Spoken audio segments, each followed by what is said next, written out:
안녕하세요. 오늘의 데일리 뉴스레터에 오신 것을 환영합니다. 1. TSMC가 약해지고 있다. 2. 한국은 시장을 완전히 탈환했다. 3. 중국의 악몽이 발생했다. 한번 진실을 알아봅시다. TSMC가 고개를 숙였습니다. 삼성을 따라잡기 위해 부랴부랴 뛰어든 3나노 공정이 사실상 실패했다고 인정한 것인데요. TSMC의 성장 동력이 한풀 꺾인 가운데 삼성이 완전한 시장 탈환을 위해 반격을 시작했습니다. 국제 제재를 역이용하고 소부장을 국산화하며 중국과 대만의 몸통 깊숙이 들어가는 묵직한 흙을 계속해서 날리고 있죠. 완전히 물살을 탄 삼성은 이제 심지어 세계 1위 독점 기업의 아성까지 깨뜨리고 있는데요. 급변하는 반도체 시장의 근황 함께 알아보겠습니다. 얼마 전 대만의 TSMC는 신랄한 비판을 받고 굴욕을 감수해야만 했습니다. 삼성의 뒤를 따라 만든 3나노 공정 반도체가 사실상 별 효용이 없는 무늬만 3나노였음이 밝혀졌기 때문입니다. 반도체 전문 배치 위키칩은 TSMC가 국제전자수자학회 이드 2022에서 발표한 내용을 인용해서 3나노 기반 SRAM은 이전 제품 대비 공정 미세화의 진전이 없다고 보도했습니다. TSMC의 3나노 1세대 N3 공정에서 생산된 SRAM은 반도체 셀 면적이 5나노 기반 칩 대비 불과 5%밖에 차이가 나지 않았습니다. 3나노 2세대 N3 제품과 비교하면 아예 면적이 동일하죠. 위키칩은 255mm의 다이 크기에서 SRAM이 17.6% 면적을 차지하는 칩을 3나노와 5나노로 각각 제작했을 때를 가정해서 SRAM의 비중을 비교했습니다. 3나노 공정을 적용하면 다이 크기는 44mm로 SRAM은 거의 30%를 차지했습니다.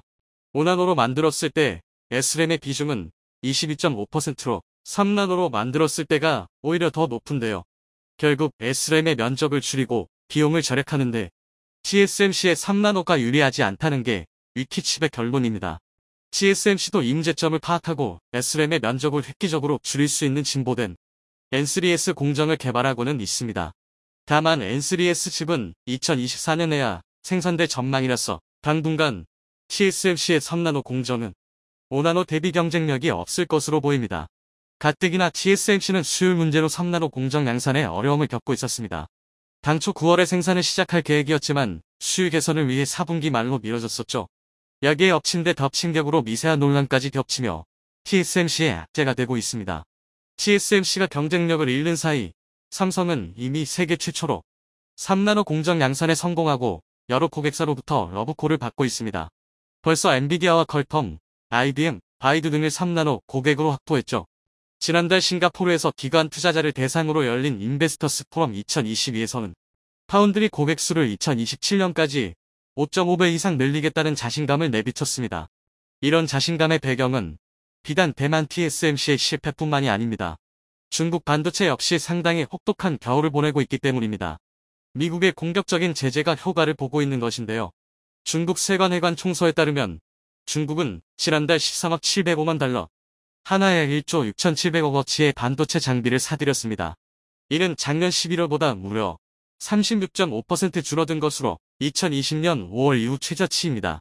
미국의 강도 높은 제재 정책으로 14나노 이상의 시스템 반도체, 18나노 이상급의 T램, 128단 이상 랜드 플래시의 생산에 필요한 반도체 장비를 중국에 수출하려면 이제 미국 정부의 허가를 받아야 합니다. 이와 함께 특정 사양 이상의 반도체 수출도 제한했죠. 이에 따라 미국산 반도체 장비의 11월 중국 수출은 전년 동기 대비 절반 수준인 3억 4,900만 달러에 그쳤습니다. 일본 장비는 40% 감소한 6억 8,700만 달러, 한국 장비는 50% 줄어든 2억 2,700만 달러로 집계됐습니다. 중국의 11월 반도체 수입도 스마트폰과 PC 산업이 내수 부진과 선진국 주문 감소로 침체가 겹치면서 작년 11월 대비 27.2% 줄어든 300억 달러에 그쳤습니다. 미국의 전방위적인 제재로 반도체의 중국 내 생산과 소비 모두에 빨간불이 켜진 것인데요. 이에 직격탄을 맞은 중국 반도체 기업들은 눈에 띄게 휘청거리고 있습니다. 올 들어 중국 반도체 기업 오너 100인의 총자산이 3할 가까이 줄어든 것으로 나타났습니다. 21일 홍콩 사우스 차이나 모닝포스트는 중국 반도체 시장 조사업체 이지웨이닷컴의 자료를 인용해 매출 기준으로 상위 100개 반도체 기업 사업주의 올해 총자산이 지난해와 비교해 무려 28% 줄었다고 보도했습니다. 개인 순자산이 100억 위안을 넘는 중국 반도체 기업 사업주의 숫자도 지난해 22명에서 올해 17명으로 줄어들었죠. 미국의 제재는 생각보다 큰 효과를 발휘하면서 중국의 목을 옥죄고 있는 것입니다. 하지만 그 반동도 가볍지가 않습니다. 월스트리트 저널은 미국의 규제, 중국의 첨단 기술 경쟁력을 견제하는 효과가 있는 것은 분명하지만 미국 기업의 매출에도 큰 타격을 줄 수 있다고 분석했습니다. 규제 전까지 중국은 미국 내 기업들한테도 거대한 시장이었습니다. 어플라이드 머티리얼즈, 랩리서치, KA 등 미국 반도체 장비 기업들은 지난해 중국에 145억 달러 규모의 장비를 수출했던 바가 있었는데요. 규제 이후 이들도 상당한 피해를 받았습니다. 어플라이드 머티리얼즈는 2023 회계연도의 매출 25억 달러가 줄어들 것으로 내다봤죠. 랩리서치는 규제 발표 직후 내년 매출이 20억에서 25억 달러 정도 감소할 것으로 예상했습니다. KLA도 12월로 끝나는 현 분기에만 매출이 1억 달러 감소할 것이라고 밝혔습니다. 비단 미국 기업뿐만이 아닙니다. 미국은 일본과 네덜란드 등 주요 장비업체, 보유국들한테도 규제 동참을 요구했고 이들은 뻔히 보이는 역풍을 함께 입을 것을 우려하며 미국의 요구에 반발했습니다. 결국에는 뜻을 굽히고 미국의 방침에 일정 수준 보조를 맞춰주기로 했지만 달갑지는 않은 상황이라 각자 다른 꿈을 꾸고 있는 상황이죠. 한국 역시 미국과 중국의 사이에서 발을 걸치고 있었던 만큼 적지 않은 피해가 예상되었는데요. 한국의 경우는 각 기업들의 과감한 도전으로 악재를 기회로 이용하는 기막힌 행보를 보이고 있어 전 세계 반도체 업계가 위기감마저 느끼고 있습니다. 삼성이 3나노 공정에 뛰어들어 세계 최초로 양산에 성공한 사례를 비롯해 한국의 크고 작은 반도체 기업들이 위기 돌파를 위해 움직이고 있습니다. 주된 전략은 바로 한국의 특기, 국산화인데요. 한국 반도체의 수관은 반도체 소재, 부품, 장비의 국산화, 소위 소부장 국산화 정책이 바로 그것입니다. 소부장 국산화에 성공하면 한국 반도체는 판로만 제외하면 중국과 엮이는 일이 없어집니다. 즉, 미국의 강도 높은 제재를 피해가기가 쉽다는 것이죠. 한국의 경우 칩사동맹에 참여하면서 내걸은 선제 조건이 중국에 대한 수출 규제에서 제외해 줄 것이었는데요. 이를 통해 중국으로의 판로는 여전히 확보해둔 상태로 제재만 피해갈 수 있게 되었습니다. 소부장 국산화의 또 다른 효과는 국외에서 발생하는 예기치 못한 위험 요소를 최대한 억제할 수 있다는 것입니다. 최근에는 러시아의 우크라이나 침공이 좋은 예시인데요. 하필이면 이 두 나라가 웨이퍼 노광 공정에 사용되는 엑시멀 레이저의 원료인 네온가스의 주요 수출국이었습니다. 두 나라의 생산량을 합치면 전 세계 생산량의 무려 70% 이상이 될 정도였죠. 하지만 전쟁이 터지고 장기화되면서 러시아는 비후 호국에 대한 수출을 제한했고 우크라이나는 산업 전체가 마비되어 버렸는데요. 네온가스의 가격은 즉시 천정부지로 솟구치기 시작했습니다. 6월쯤에는 그 수준이 극에 달해 전년 동기 대비 무려 15배나 비싸져 버렸습니다. 한국은 이런 추세에 발맞춰서 네온가스의 국산화에 나섰고 성공했습니다. 그간 국산화할 수 있는 기술은 있었지만 크게 주목받지 못했는데 국외에서의 리스크로 수요가 생기자 빠르게 생산성을 갖추고 알주처를 국내로 전환한 것입니다. 이를 통해 6월 톤당 290만 9천 달러에 달했던 네온가스 가격은 빠르게 안정화되기 시작했는데요. 국산화에 성공한 10월, 9월 대비 무려 69%나 하락한 77만 6,600달러까지 가격을 억누르는 데 성공했습니다. 국산화의 효과를 톡톡히 본 반도체 업계는 소부장 중 가장 허들이 높은 장비의 국산화에 도전합니다. 반도체 장비는 단 몇 군데의 유니콘 기업이 독점하고 있는 경우가 많기 때문에 삼성과 SK 등 국내 반도체 산업을 이끌고 있는 기업들이 국내 중소규모 소부장 기업들과 손을 잡고 독점 시장에 도전하겠다는 포부를 밝혔던 것입니다.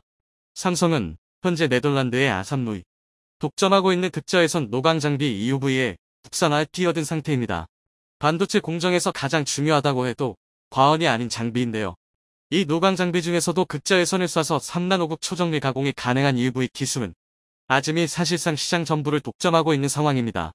3나노 공정의 기업의 운명을 건 삼성의 입장에서는 EUV 기술을 손에 넣을 수만 있다면 TSMC와의 경쟁에서 아예 확실한 우위를 챙겨갈 수 있기 때문에 누구보다도 절실하죠. 독점 시장을 쥐고 있는 만큼 낮음제 EUV 장비의 가격은 상상을 초월하는데요. 모델에 따라 대당 3천억에서 5천억 원에 달하는 데다 공급량도 연간 50에서 60대 수준이라 몇 안 되는 반도체 기업들끼리 이 장비를 얻기 위해서 피 터지는 경쟁을 하고 있는 실정입니다.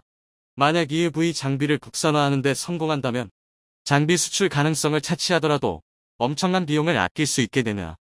현재 삼성은 소부장 기업 이솔, 자회사 세메스와 함께 EUV 기술의 획득에 뛰어들어 어느 정도 성과도 거둔 상태인데요.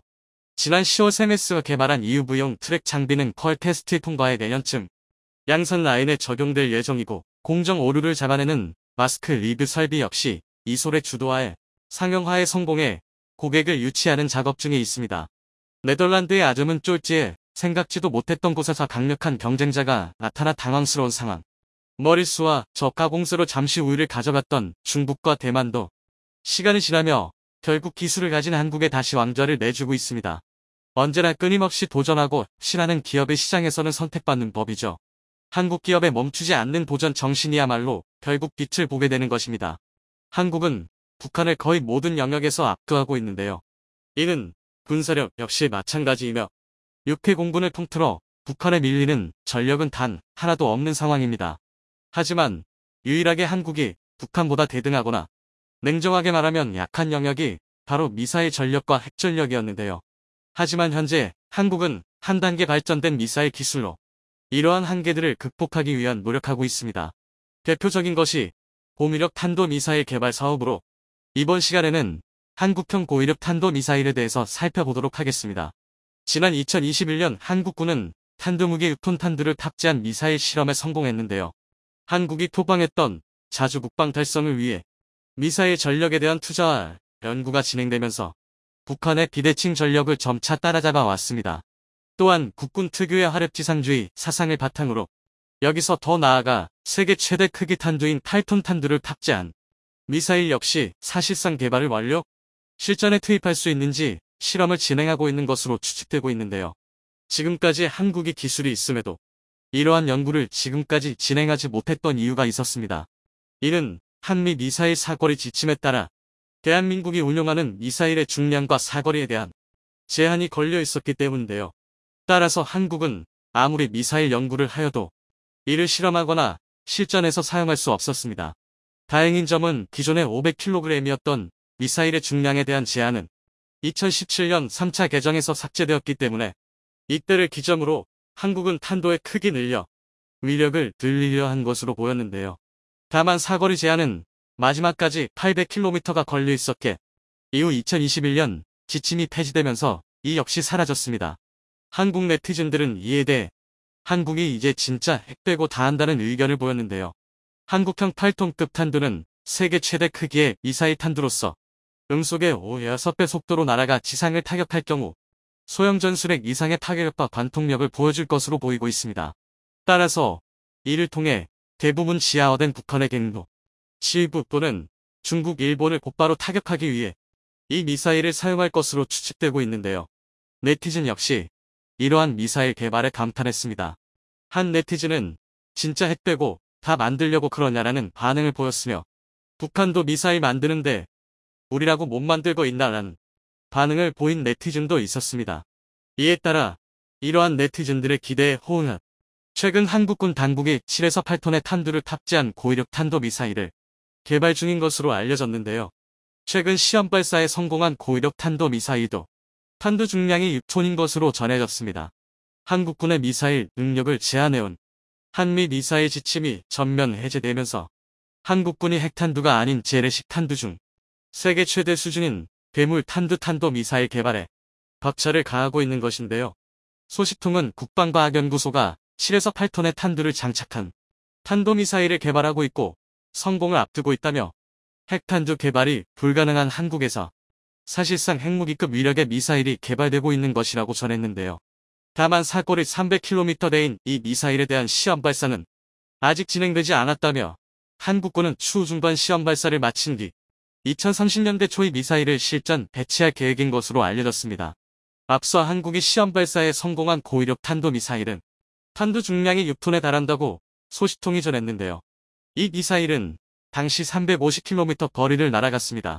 당시 군은 재원을 비밀로 밝히지 않은 채 고위력 탄도미사일 발시 성공 사실만 공개했는데요. 당시 공개한 이 미사일의 발사 영상도 한국의 비밀이었기에 이전에 발사한 탄두 중량 2톤이 현무 개량형 탄도미사일 시험 발사 장면으로 대체했습니다. 한국군은 발사 장면을 비공개에 붙인 이 미사일보다도 탄두 중량이 1톤 이상 늘어난 미사일을 극비리에 개발하고 있는 것이라고 밝혔는데요. 고위력 탄도미사일 개발은 지하에 있는 적의 핵심 군사시설을 파괴하는 관통력을 극대화하기 위한 것으로 해석되고 있습니다. 한국군은 이에 따라 점차 미사일 폭탄의 중량을 늘려온 것으로 전해졌는데요. 최근 6톤에 달하는 재래식 탄두를 장착한 고위력 탄도미사일을 시험 발사한 데 이어 탄두 중량을 7에서 8톤까지 늘린 괴물 미사일 개발도 사실상 성공 단계인 것으로 알려지면서 한국이 적극적으로 강조해온 자주국방의 핵심 전력이 상당 수준까지 확보되고 있다는 평가가 외신에서 등장하기도 했습니다. 비핵화 협상을 추진하는 한편 적국의 핵능력 고도화에 맞설 수 있는 비대칭 전력이 속속 개발되면서 억지력 강화도 한층 속도를 낼 것으로 보이는데요. 최근 북한은 올해 1월 노동당 대회에서 한미를 겨냥해 전술핵과 초대형 핵탄두 개발을 지시했으며 한국군도 이달 잠수함발 사탄도 미사일 SLBM 발사 성공에 이어 최대 규모의 탄도 미사일 개발에 박차를 가하면서 남북한 미사일 개발 경쟁이 본격화되는 양상을 보이고 있는데요. 한국군이 극비리에 진행한 탄도 미사일 개발은 사거리와 탄두 중량의 족쇄로 작용했던 한미 미사일 지침이 이단 개정을 거쳐 완전히 해제되면서 급물살을 타고 있습니다. 앞서 한미는 2017년 11월 3차 개정으로 탄두 중량을 해제한 데 이어 최근 한미 정상회담에서는 마지막 걸림돌로 남아있던 사거리 제한 최대 800km까지 풀었는데요. 이에 따라 한국군은 사거리와 탄두 중량에 아무런 구애를 받지 않고 탄도미사일을 개발할 수 있게 됐습니다. 소식통은 핵을 가질 수 없는 한국군으로선 재래식 탄두 중량을 극대화할 수밖에 없고 그 결과 세계 최대 수준의 고위력 탄도미사일 개발에 나선 것이라고 했는데요. 7에서 8톤 탄두를 장착한 탄도미사일은 300km대 사거리를 갖고 있는 것으로 알려졌습니다. 국방과학연구소는 6톤짜리 탄두를 탑재한 고위력 탄도미사일의 시험 발사에 성공한 만큼 7에서 8톤의 탄두를 탑재한 탄도미사일의 시험 발사도 앞으로 무난하게 성공할 것으로 보고 있다고 밝혔는데요. 이 미사일의 위력은 구체적으로 알려지지 않았습니다. 하지만 최근 시험 발사된 탄두 중량 6톤의 탄도미사일도 충남 안흥시 염장에서 350km를 날아가 제주 서쪽 해역 목표 지점에 정확히 탄착해 정확성도 입증된 것으로 알려졌습니다. 당시 에드는 탄두 중량을 획기적으로 증대한 고위력 탄도미사일 개발에도 성공했다면서 이번에 개발된 미사일은 적의 핵심 콘크리트 건물 및 지하갱도 타격도 가능하므로 주요 표적을 정확하고 강력히 타격해 무력화할 수 있다고 밝힌 바 있었는데요. 이 때문에 지하 100m에 있는 것으로 알려진 북한 수뇌부의 벙커와 군 지휘시설 등을 겨냥해 관통력을 획기적으로 극대화한 미사일인 벙커버스터를 개발하는 수순에 한국군이 나선 것이라는 분석이 등장했습니다. 7에서 8톤급 재래식 탄두트 실은 미사일이 음속에 6배로 비행한 뒤 지상에 낙하할 경우 소형 전술핵 위력을 넘는 타격력과 관통력을 발휘할 것으로 예상되는데요. 한국군은 이에 따라 20년대 중반에서 2030년대 초 7에서 8톤의 고위력 탄도미사일 전력화를 마무리할 계획인 것으로 전해졌습니다. 군사 전문가들 또한 전술무기와 타격력의 단순 비교는 어렵지만 고위력 탄도미사일 개발은 동북아에서 독보적인 군사적 억지력을 갖추겠다는 선언적 의미라고 분석했습니다. 다만 SLBM과 고위력 탄도미사일 등 신형 전략무기 개발이 남북 관계에 미칠 영향도 주목되고 있는데요. 앞서 전 정부 한국 대통령은 미국 뉴욕에서 열린 임기 내 마지막 유엔 총회에서 종전선언을 제안했는데요. 이에 대해 북한은 이른바 대북 적대시 정책 철회를 선결 조건으로 내걸었습니다. 그러면서 한국군의 SLBM 발사를 우리를 겨냥한 것이라고 비난했는데요. 북한이 자신들의 탄도미사일 발사 등 핵무기 개발을 정당화하기 위해 앞으로도 한국군의 전략무기 개발을 비난하고 나설 가능성이 제기되고 있습니다. 이는 북한 뒤에 숨어서 조종하는 중국의 속내 또한 마찬가지인데요. 이들은 모두 한국군이 강해지는 것을 원치 않는 입장입니다. 그러나 한국군의 미사일 개발에 있어 족쇄로 여겨졌던 한미 미사일 지침이 42년 만에 역사 속으로 사라짐에 따라 미사일 사거리 제한 완전 해제로 미사일 주권을 온전히 회복하게 된 한국은 사거리에 구애받지 않는 중장거리 탄도미사일을 개발할 수 있는 길이 열렸고 군사 정찰 위성을 수시로 쏘아 올릴 수 있는 우주로켓 기술도 더욱 진전되는 계기가 될 것으로 보인다는 평가 들었습니다. 사실상 1979년 한미 합의로 미사일 지침이 설정된 이후 42년 만에 완전 종료를 선언한 것인데요. 이로써 한국군의 미사일 개발 족쇄와 같았던 최대 800km 이내로 설정된 사거리 제한이 완전히 풀린 것은 한국에게는 다행인 일입니다. 미사일 사거리 제한 해제에 따라 이론적으로는 대륙간 탄도 미사일 개발도 가능한데요. 그러나 한국은 사거리 1,000에서 3,000km 중거리 미사일과 잠수 함발 사탄도 미사일 개발에 집중할 것이란 전망이 현재로선 더 많은 상황입니다. 최근에는 한국군과 한국 정부가 SLBM을 탑재한 핵 잠수함 개발을 검토하고 있는 것으로 알려져 이를 적극적으로 추진할 수 있는 조건도 갖추게 되었습니다. 사거리 1,000km 탄도 미사일은 제주도에서 중국 전역이 사정권에 들어오게 되는데요. 중국 베이징과 일본, 도쿄 또한 예외 없이 한국의 사정권에 들어갈 것으로 보이고 있습니다. 사거리 2,000km 이상이면 중국 내륙 그 어느 곳이든 도달할 수 있는데요. 한국군은 이미 세계 최대급 탄두 중량을 자랑하는 괴물 미사일 현무 개발에 성공한 만큼 이론상 단시간 내 사거리를 늘릴 수 있을 것이란 분석이 지배적인 상황입니다. 최근 일본 언론을 통해 충격적인 소식이 전해졌습니다. 바로 도요타 계열사 지분을 한국의 현대자동차가 완전히 인수한다는 내용의 보도였는데요. 슈칸겐다이를 통해 알려진 이 소식에 많은 이들이 충격을 받았습니다. 특히 이제까지 한국을 무시하며 자동차 분야에서 자존심을 내세우던 일본은 현대자동차의 위상과 세계 시장에서 완전히 뒤바뀐 한국과 일본의 처지에 충격을 받았다고 합니다. 서서히 무너지고 있는 도요타의 현 상황에 많은 일본인들이 공포에 빠졌다고 하는데요. 그와 반대로 서서히 세계 시장을 장악하고 있는 대한민국 현대자동차의 위상에 대해 지금부터 자세하게 설명해 드리겠습니다. 주문을 했는데 왜 받질 못하는 거야? 고객의 항해 판매 직원은 연신 고개를 숙여야 했습니다. 예정된 시일을 한참 넘겨도 차를 인계받지 못하자 폭발한 고객은 본격적인 항의에 들어갔죠. 비단 이 손님만이 아니라 많은 고객들이 판매사무소까지 와서 차량 인계를 요청했으나 차량을 전달하는데 상당한 시일이 소요되는 상황. 판매를 했어도 실물을 받지 못한 것에 고객들은 불만이 하늘을 찔렀죠. 엎친 데 덮친 격으로 인계일이 밀린 이 차량은 결국 생산 중단 결정이 내려지며 사망 선고를 받게 되었죠. 바로 도요타의 랜드크루저가 사태의 주인공입니다. 적기 생산 저트 인타임을 원칙으로 하고 있는 도요타의 수모라 할 수 있죠. 이 사건의 진상은 사실 여러 이슈들이 맞물려 발생한 재앙이었습니다. 이제까지 고객이 주문한 물건은 무슨 수를 써서라도 제때 납기하는 것을 자랑으로 삼았던 도요타는 어쩔 수 없이 모든 손해를 감수하면서 사죄를 해야 했죠. 랜드크루저 2022년 홈은 도요타에서 인기를 끌던 제품이었습니다. 출시되자마자 많은 고객들이 디자인과 성능에 반해 구매를 하는 위태로웠던 도요타를 살릴 차종이라는 평가를 받으려 화려하게 시장에 데뷔를 했죠.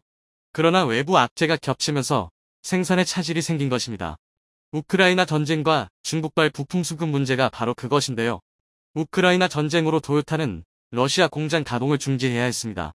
도요타는 결국 눈물을 머금고 모든 생산과 판매망을 철수했죠. 부지가 싼 러시아를 중심으로 서유럽과 동유럽 등 판매망을 확충해 유럽 진출을 계획했던 도요타 입장에서는 러시아 전쟁으로 인한 피해가 막대했습니다. 공장 생산이 막히면서 계속된 적자를 매일 감당해야 했죠. 게다가 일본 정부도 러시아 정부와 척을 지며 미국의 편을 들었기에 러시아는 일본 기업들을 봐줄 생각이 없었습니다. 오히려 도요타를 비롯한 자동차 업계에 대해 세금을 부과하거나 범칙금을 부과하며 일본 기업 내쫓기에 열을 올렸죠. 결국 국제관계의 희생양이 된 도요타는 아무런 변호도 못하고 손해를 그대로 감수해야 했습니다. 거기에 더해 중국에서 벌어진 부품 수급 문제도 도요타를 위기로 몰았습니다. 코로나 바이러스로 인해 도요타 공장이 위치한 상하이 인근 지역과 청두 지역 공장이 지역 봉쇄로 멈추는 바람에 도요타 자동차는 필요한 핵심 부품을 받지 못하게 되었습니다. 중국 정부는 물류 이동에 있어 완벽한 통제를 가했고 정부 시책에 저항할 수 없었던 도요타는 통제를 수용, 대부분의 손해를 떠안아야 했죠. 러시아의 경우 유럽 시장에 타격을 입은 사건이었지만 중국의 부품망 통제는 도요타 전체를 뒤흔들 정도로 큰 사건이었습니다. 주요 부품 대부분을 중국에서 수입하는 도요타였기에 지체된 만큼 납기일이 늦어질 수밖에 없었기 때문이죠. 2021년 통계에 따르면 일본 전체 자동차 부품 수입액은 총 8,194억 엔에 해당하는데요. 이 중 중국에서 부품을 수입하는 수입액만 3,227억 엔입니다. 전체의 39.4%에 해당하는 부품을 중국에서만 수입하죠. 심지어 코로나로 인한 공장 폐쇄만 있었던 것이 아니라 스촨성에서 벌어진 가뭄 역시 도요타를 옥죄었습니다. 폭염과 가뭄에 상당히 취약한 스촨성 도요타 공장은 기후변화에 있어 취약점을 그대로 드러냈는데요. 결국 오랜 기간 공장 가동을 중지해야 하는 사태에 직면하면서 토요타에서 생산된 대부분의 자동차 제품은 생산 가동을 멈춰야 했고, 짧게는 5년에서 길게는 10년 가까이 기다려야 하는 비극이 벌어진 것이죠. 게다가 토요타를 위태롭게 만든 일은 이것만이 아니었습니다. 세계적인 트렌드 변화와 대규모 리콜 사태 등 토요타 내부적인 문제점도 부각되면서 토요타 신화는 흔들리기 시작했습니다. 테슬라의 전기차가 비약적인 성장을 거듭하고 있고 대부분의 차량이 전기차 시장으로 넘어가는 가운데 토요타는 기존 내연기관 시장에 집착하는 모습을 보였습니다.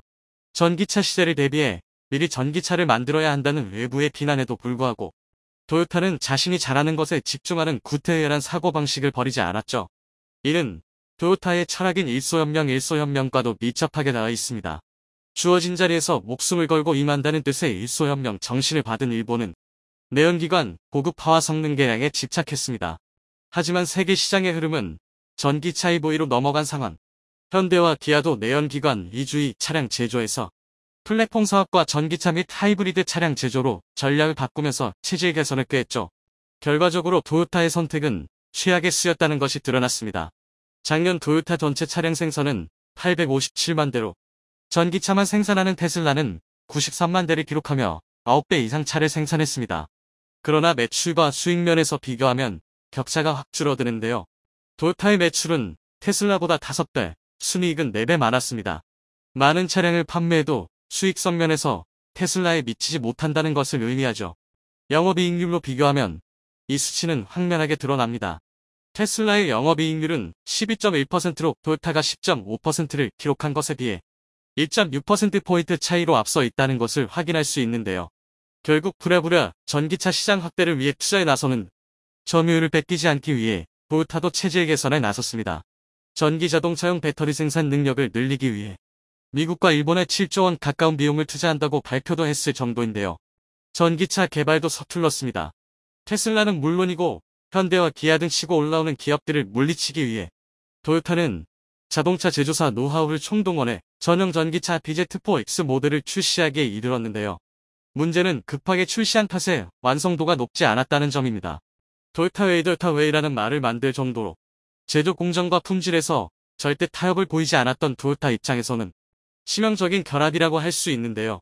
처음에 토요타는 결합에 대해 부인하는 모습을 보이거나 토요타의 문제가 아닌 고객의 문제라고 둘러대는 행동을 보였습니다.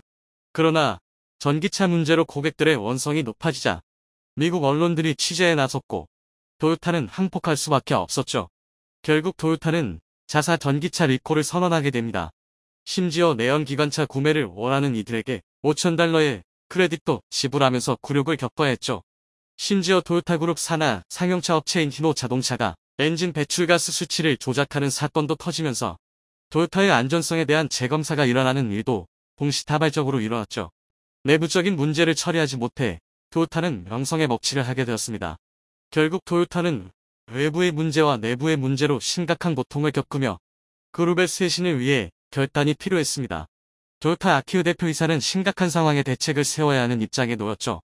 올해 2분기 실적은 토요타의 위기 상황을 그대로 드러냈습니다. 해당 기간 영업이익은 5,786억 6천만 엔으로 지난해 같은 기간 9,974억 엔에 비해 무려 42%나 등락했습니다. 반도체 및 생산 문제가 제대로 반영되지 않은 실적이기에 이후에도 비슷한 실적 하락이 예상되는 가운데 토요타는 비상대책을 위한 자금 확보가 필요했습니다. 그동안 쌓아온 자산과 계열사를 통한 자금 확보로 버틸 수 있다고 생각했지만 생각 이상으로 재해들이 겹친 것과 동시에 전기차로 체질 개선을 해야 하는 가운데 토요타 입장에서는 자본 확보가 급했습니다. 결국 최근 토요타에서 놀라운 움직임을 보였는데요. 토요타 그룹 계열사 중 하나인 부품회사 덴소의 지분 15%를 현대에 넘기겠다는 결정을 내린 것이죠. 슈칸 다이를 통해 보도되면서 큰 화제를 불러일으켰습니다. 덴소는 토요타 그룹의 핵심 부품회사로 수많은 메이커의 부품을 공급하는 곳으로 원래는 토요타 자동차 산하에 있던 기업이나 분리를 해 지금의 덴소가 되었는데요. 토요타는 15%의 지분을 행사하고 있었으나 이를 모두 청산하고 현대 자동차에 이를 넘기는 것으로 급한 자금을 마련하겠다고 결정한 것이었죠. 슈칸 겐다이에 따르면 현대 입장에서도 덴소의 지분을 매입 세계적인 부품 회사의 영향력을 행사할 수 있게 되면서 양 사는 모두 흡족할 만한 결과를 얻었다고 하는데요. 그러나 일본이라는 국가 차원에서 이는 충격적인 사건이었습니다. 그동안 무시했던 한국 기업이 일본 기업의 지분을 가져가면서 한국과 일본의 처지가 역전된 것을 보여주는 사례였기 때문이죠. 일본 네티즌들은 이 소식에 충격이라는 반응을 보이며 역전된 처지에 당황한 기색을 감추지 못했다고 하는데요. 이제는 상황이 역전된 한국과 일본. 저문은 일본 자동차 회사와 다르게 상승하고 있는 한국은 전기차 시장에서 가파른 상승세를 보이며 현재 1등인 테슬라를 위협하는 수준이 되었는데요. 과거 반도체 시장에서 한국이 일본은 완전히 집어삼켰듯이 이제 자동차 시장에서도 한국이 일본을 완전히 추월해 한국이 압도적인 위치를 점하기를 기원해 보겠습니다.